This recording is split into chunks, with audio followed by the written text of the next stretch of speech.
As the saying goes by Abraham Lincoln, to sin by silence when they should protect makes cowards of men.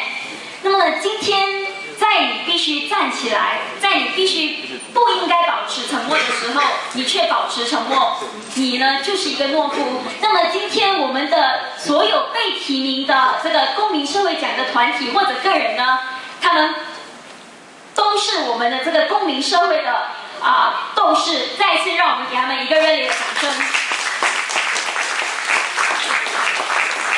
They are never a coward, but they are the defender and the fighters of our civil society. Now, next, the organizing committee would like to invite Dr. Azmi Sharom, who is one of the panel of judges, to come forward to address the member of audience on the judges' note. Round of applause to Dr. Azmi Sharom.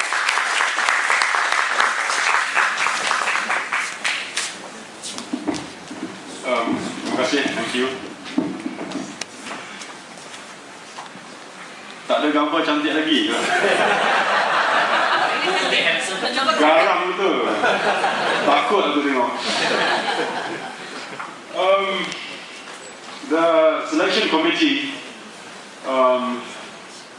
unanimously voted for me to give the judges' notes.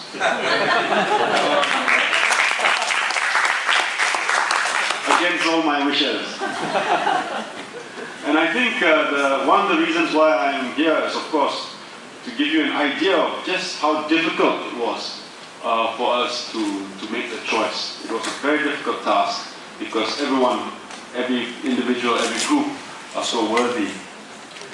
But it's also very important for the judges to have this moment because we honor everyone who is nominated. We are living in a difficult time in Malaysia right now. Over 50 years of independence, our rights have been taken away bit by bit. Perhaps we did not notice because life was generally good. But when those in power have almost absolute power, they will use it. They will abuse it. And sooner or later, we will be faced with the result of our own complacency. Now there is much talk about elections. You can tell because the politicians all get very excited. And yes, I believe elections are of vital importance. I believe that a true two-party system is the first step for this country to have a meaningful democracy. However, we cannot and we must not place our trust only in politicians. We must rid ourselves of the Hang Tuah complex, where we are waiting for some hero to come riding on his horse and rescue us all. We must empower ourselves, and if anyone can keep the agenda of justice, democracy, and human rights alive, it is the very people for whom these principles are more than just words to be uttered during a ceramah. And those people, they are civil society, individuals, you and me. It is in this light that we honor the nominees today. For me, it does not matter if one were to be the recipient of an award or not. Our nominees, all of them, are important and vital people in the democratization of this country of ours. So some mention has been made already of the nominees, but these are just a few further points which we would like to raise. Chow Zilang, our documentary maker who pushed the boundaries of RTM. Didn't believe anyone could push the boundaries of RTM, but thank you for pushing the boundaries of RTM.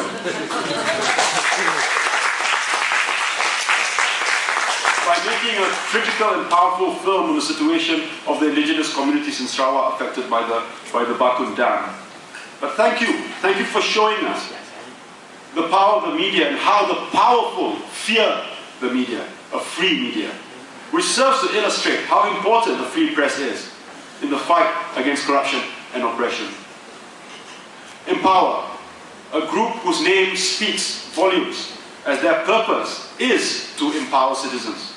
Their work is largely centered on gender issues and women's rights, but they also work on matters of democracy and true public representation, using methods that are modern, effective, and innovative.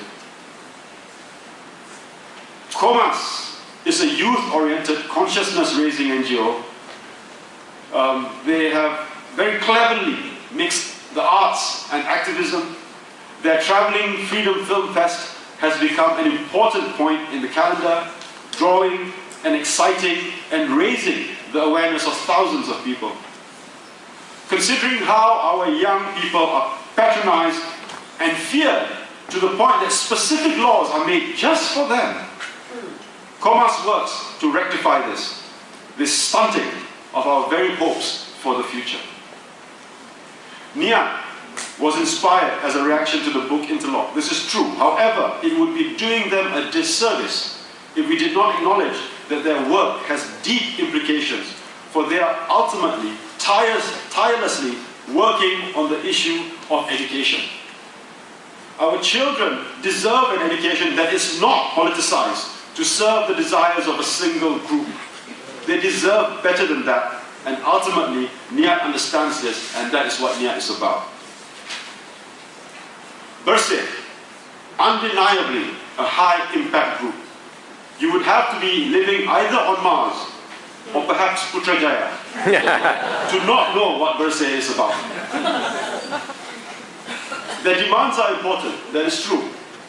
But so, too, is the courage shown by the leaders of BERSE and the people who marched in the face of intense clampdown by the government. The people of Malaysia, indeed, Malaysian people around the world, made their voices heard. And this is very, very important. Justice Yang Arif N.H. Chan. The judiciary has been consistently criticized, and confidence in its impartiality has practically disappeared, particularly since Mahathir Mohamad's vendetta of the 1980s. I remember when I first started teaching in the university, many, many years ago, 20 over years ago, I was taking a taxi home, and I had a book about this big. And it was this big because it was illegally photocopied. And the taxi driver asked me, "Itu buku apa?" And I said, "Ini buku undang-undang." And he said, dia kata, "Mana ada undang-undang?" Hakim buat apa dia suruh? Mana ada undang-undang? So it's not just academics and lawyers who understand the implications of a judiciary which is not free. My taxi driver can understand it. It's so simple.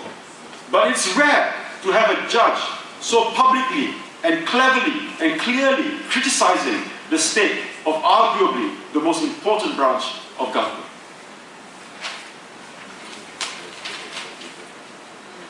Mr. Lee Chor-seng has worked in welfare for over 50 years, but he came to our attention for tirelessly fighting to prevent destruction of the Sungai Buloh leprosy settlement. We acknowledge his efforts at not only championing our historical heritage, but also for reminding us of the rights of the community itself. As with Mr. Tan Hing, who experienced the hope that was provided by the Sungai Buloh Center, and he has also now been championing the preservation of this very important part of our history. Ong Boon Kiong, or Organic Ong as we know him. Again, I met him many years ago, about 20 years ago. In those days, he started his organic farm in Balik Pulau. And over the years, he's been doing all sorts of other things. He has worked for clean and fair elections. He has worked for the rights of tenants in Penang, for greater accountability in local government. So many issues consistently and persistently. The Save Malaysia Stop Liners Committee. A wonderful group of people, because they show how ordinary people can take matters into their own hands and challenge awful laws poor laws, opaque decision-making, and total disregard for human health and life. These are not hardcore activists, but ordinary men and women who have decided that enough is enough, and for that, it is even more inspiring. Although the individuals and groups here all worked on Malaysian issues, we can see a degree of globalization in their efforts. We can just about make out the traces of the Arab Spring. We use the new technology, the use of new technology. All the groups are embracing this new technology because even they cannot control this new technology. We see the dangers of irresponsible multinational companies. As we progress, we strive for greater democracy and human rights. The world is moving in this direction. So must we. And these wonderful people, all of our nominees, are helping us achieve that. So please join me in a round of applause for our nominees.